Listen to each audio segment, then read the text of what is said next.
Maduro and his wife are expected to make their first appearances before a federal judge in the next couple of days. Following the capture, emergency anti-war protests popped up across the nation. That includes outside the White House. According to the Answer Coalition protest group, demonstrations are being held in more than 75 cities this weekend. That includes here locally. Our Jake Holter joins us live from one of those protests being held today in opposition to the action by the U.S. government. Jake, what have you been hearing out there?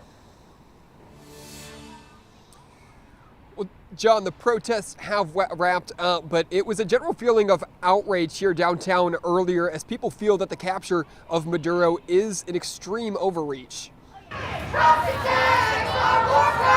You know, we're not going to stand for this. We're not going to stand for U.S. intervention. Protests popping up across downtown Portland Saturday after the U.S. military captured Venezuelan President Nicholas Maduro overnight. It's just hard to believe that he would invade another country, capture the president, take them out. Peter Parks out protesting with a personal connection. My wife and I were in Venezuela like in 2004. We've talked to a lot of Venezuelan people. We've visited different workplaces, and I cannot agree with Trump's and his administration's analysis of what's going on there. This is exactly the sort of international intervention that Trump campaigned against. Democratic Senator Jeff Merkley experiencing some uncomfortable deja vu. There are parallels that should haunt us to the action in Iraq.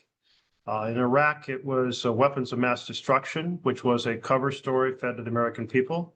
In this case, the cover story was interdicting drugs. Merkley claims it's actually about resources. This is about oil.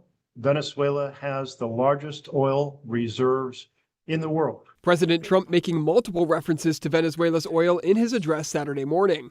We're going to have our very large United States oil companies, the biggest anywhere in the world, go in, spend billions of dollars, fix the badly broken infrastructure, the oil infrastructure, and start making money for the country.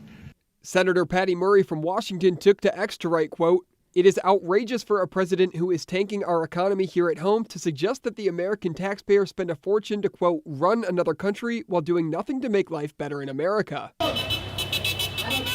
The amount of people being out here on such a dime like this shows just how unpopular actions like these are, how much the U.S. people do not want war.